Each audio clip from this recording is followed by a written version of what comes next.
À travers le PAPE, le système des Nations Unies a cherché à créer un espace électoral plus sûr, plus équitable et plus participatif, où chaque voix, celle des femmes, des jeunes, des personnes vivant avec un handicap ou des communautés marginalisées puisse être entendue et respectée, contribuant ainsi à une plus grande appropriation nationale des résolutions du Conseil de sécurité, notamment la résolution 1325 et 2250, ainsi que l'agenda plus large Femmes, paix et sécurité. Grâce à ce projet, les Nations Unies ont accompagné Haïti dans un engagement commun pour prévenir les violences électorales, renforcer la participation des femmes et promouvoir la confiance entre les institutions et les citoyens. Au-delà des résultats qui nous seront présentés plus tard aujourd'hui, cet atelier constitue un moment essentiel de redevabilité et d'apprentissage collectif. C'est l'occasion de réfléchir ensemble à la manière d'inscrire ces acquis dans la durée et d'élargir encore les espaces de la participation citoyenne. Mesdames et messieurs, alors que notre pays Haïti se prépare à de nouveaux scrutins, les enseignements du PAPE sont essentiels. Ils rappellent que les élections ne sont pas seulement un moment politique, mais un processus social qui exige sécurité, inclusion, transparence et confiance. Les Nations Unies sont aux côtés d'Haïti pour appuyer les institutions, promouvoir la participation des femmes et des jeunes et accompagner un processus électoral ancré dans la paix, la transparence et la dignité. Ce projet a su s'adapter, innover et produire des effets durables. Il s'est donné pour mission de prévenir les violences électorales, de promouvoir la participation politique des femmes et de renforcer les capacités des institutions nationales.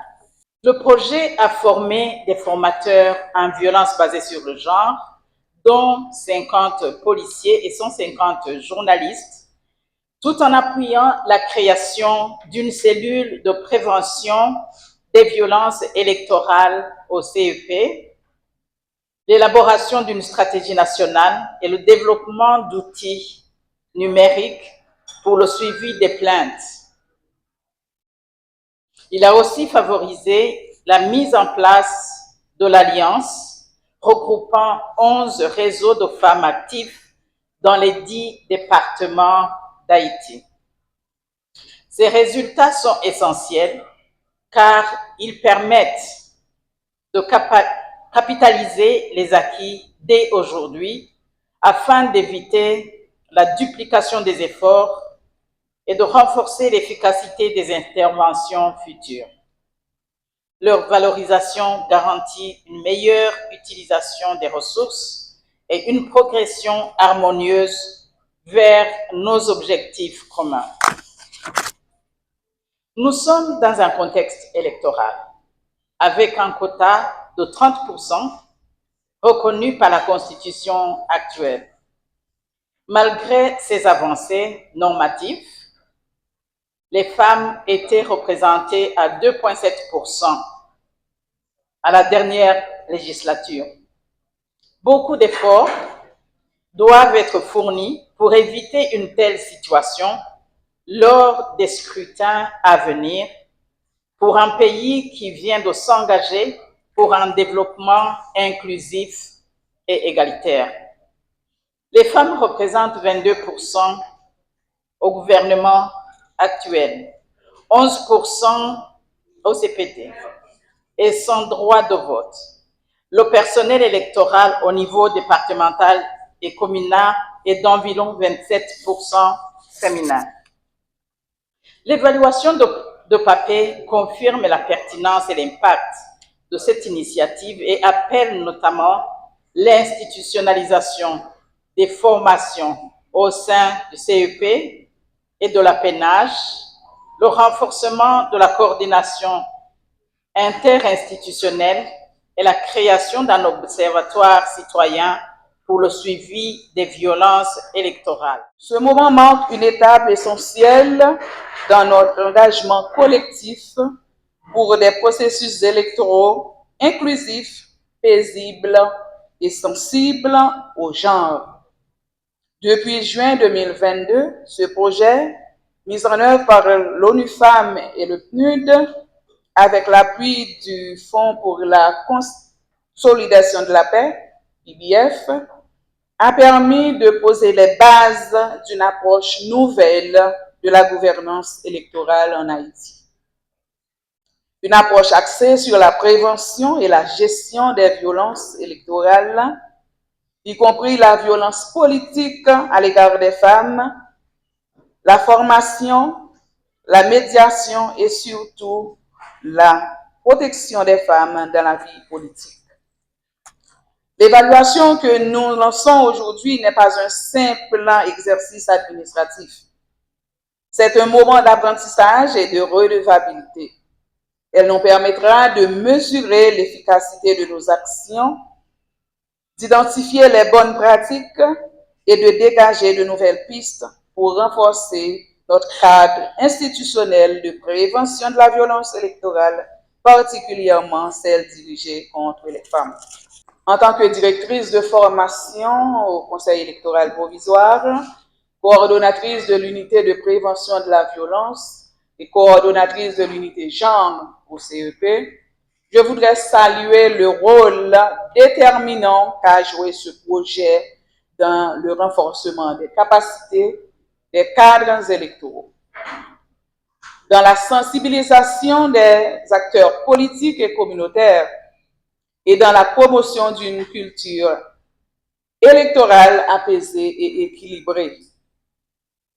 Grâce à cette collaboration, le CEP a pu mettre en place des outils, des modules de formation et des mécanismes internes de suivi qui continueront à servir notre institution dans ses futures missions.